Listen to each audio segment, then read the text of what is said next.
Hello students, welcome to IndusEd. आज के video में हम लोग लाइटनिंग के कॉन्सेप्ट को समझेंगे। लाइटनिंग से हमारा मतलब है बिजली चमकना। बहुत बार थंडरस्टॉर्म के टाइम हम लोगों को बादल गरजते हुए सुनाई देते हैं, बिजली चमकती हुई दिखाई देती है। तो इस वीडियो में हम देखेंगे कि वो जो बिजली चमकने का फिनोमेना है, जो लाइटनिंग का फिनोमेना है, उसके पीछे का कॉन्सेप्ट क्या है। The concept behind lightning is electric charges, or you can say the accumulation of electric charges, जिसे हम स्टैटिक इलेक्ट्रिसिटी के नाम से भी जानते हैं। तो लाइटनिंग के पीछे का जो कॉन्सेप्ट है वो कौन सा होगा? स्टैटिक इलेक्ट्रिसिटी, या फिर हम कह सकते हैं the accumulation of electric charges. अब हम देखते हैं कि what is the process involved in the lightning. इसमें जो लाइटनिंग में प्रोसेस इन्वॉल्व है उसमें क्या हो रहा है, जो भी हमारे क्लाउड्स है वो एटमॉस्फेयर में कंटिन्यूअसली मूव कर रहे हैं। और जो हमारा एटमॉस्फेयर है it is made up of many gases, बहुत सारी गैसेस से मिलकर बना है।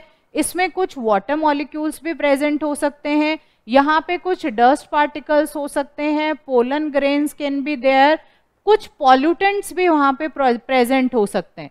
तो मतलब एटमॉस्फेयर में there are multiple particles present. तो एक एटमॉस्फेयर है जिसके अंदर बहुत सारे पार्टिकल्स प्रेजेंट है। उस एटमॉस्फेयर में क्लाउड्स है जिसमें मोस्टली वाटर मॉलिक्यूल्स प्रेजेंट है, और ये जो क्लाउड्स हैं वो इस एटमॉस्फेयर में कंटिन्यूअसली मूव कर रहे हैं। जब क्लाउड्स कंटिन्यूएशन में एटमॉस्फेयर में मूव करते हैं तो जो इनके पार्टिकल्स हैं वो एक दूसरे से आपस में फ्रिक्शन करते हैं। What is there? There is frictional force between the particles of cloud and the atmosphere. और ये जो फ्रिक्शनल फोर्स है उसकी वजह से इन क्लाउड्स के ऊपर चार्जेस डेवलप हो जाते हैं। ये चार्ज पॉजिटिव चार्ज भी हो सकता है और नेगेटिव चार्ज भी हो सकता है। हम यहाँ देख रहे हैं कि ये एक कोई क्लाउड था जो एटमॉस्फेयर में मूव कर रहा था, और due to the friction between the atmosphere and the cloud इसके ऊपर ये नेगेटिव चार्ज यहाँ पे डेवलप हो गया। ये एक दूसरा क्लाउड है जो भी एटमॉस्फेयर में मूव कर रहा है, और इसके ऊपर यहाँ पे पॉजिटिव चार्ज डेवलप हुआ है। जब हमने इलेक्ट्रिक चार्जेस की प्रॉपर्टीज पढ़ी है तो हमने पता है कि like charges repel each other and unlike charges attract each other. तो क्योंकि ये नेगेटिवली चार्ज्ड है, ये पॉजिटिवली चार्ज्ड है, तो ये दोनों क्या करेंगे, आपस में एक दूसरे को अट्रैक्ट करेंगे। तो जब ये दोनों क्लाउड्स एक दूसरे से कोलाइड करते हैं तो यहाँ पे एक इलेक्ट्रिक स्पार्क प्रोड्यूस होता है, और ये जो इलेक्ट्रिक स्पार्क है वो ही हमें लाइटनिंग की फॉर्म में दिखाई देता है। So this is because of the accumulation of charges. अब देखो, मोस्ट ऑफ द टाइम का मतलब हो गया 90%, मोर देन 90% टाइम जो ये लाइटनिंग का फिनोमेना है वो कहाँ होगा, वो ऊपर क्लाउड्स में, आसमान में ही होगा। ये क्लाउड्स आपस में बहुत हाई अल्टीट्यूड पे टकराएंगे और लाइटनिंग हम लोगों को दिखाई देती है।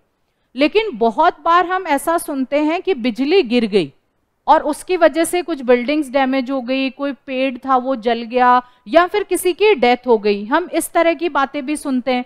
तो जो ये लाइटनिंग है या फिर जो ये बिजली गिरने की जो बात हो रही है उसमें एग्जैक्टली क्या होता है, अगर क्लाउड्स काफी नीचे हैं, मतलब जो अर्थ का सरफेस है उससे बहुत ज्यादा ऊपर नहीं है, क्लाउड्स काफी नीचे हैं, और यहाँ पे नीचे जो हमारे ये पेड़ वगैरह हैं इनकी हाइट बहुत ज्यादा है, या जो बिल्डिंग्स हमने बना रखी है उसकी हाइट बहुत ज्यादा है, तो उस केस में क्या होता है, अगर, क्योंकि एयर तो यहाँ पे भी प्रेजेंट है, जब थंडरस्टॉर्म का टाइम होता है तो बहुत तेजी से हवा चल रही होती है, तो वो जो हवा है वो इस पेड़ से भी टकराई।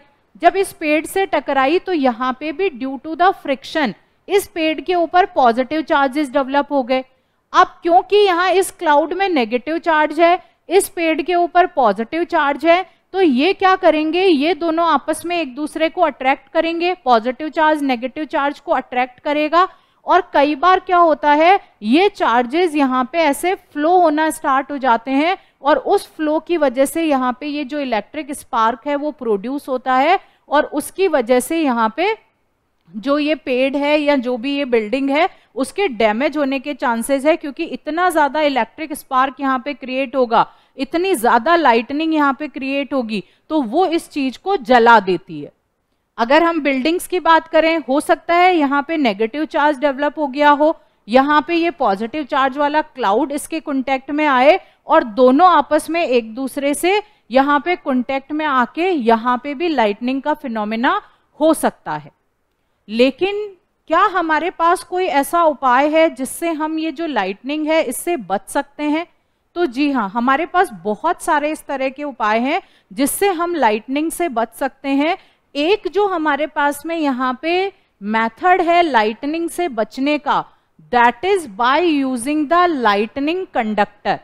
हम क्या कर सकते हैं, हम लाइटनिंग कंडक्टर का यूज करके हमारी बिल्डिंग्स को डैमेज होने से बचा सकते हैं। लाइटनिंग कंडक्टर एग्जैक्टली कैसे काम करता है, जो भी बहुत बड़ी बड़ी बिल्डिंग्स होती है, जैसे कि ये हमारे पास में यहाँ पे एक हाई राइज बिल्डिंग है, ये जो एक दूसरी बिल्डिंग है ये भी काफी लंबी बिल्डिंग है, तो यहाँ पे चांसेस हाई है कि अगर कोई क्लाउड इसके आसपास होगा तो हो सकता है चार्जेस फ्लो कर जाए और ये जो लाइटनिंग है वो इस बिल्डिंग को डैमेज कर दे। तो उस वाले केस में इस बिल्डिंग को लाइटनिंग से बचाने के लिए यहाँ पे एक लाइटनिंग कंडक्टर लगाया जाता है। लाइटनिंग कंडक्टर मतलब कॉपर का एक बहुत ही मोटा सा रोड या फिर कॉपर की बहुत ही मोटी सी स्ट्रिप को यहाँ पे यूज किया जाता है।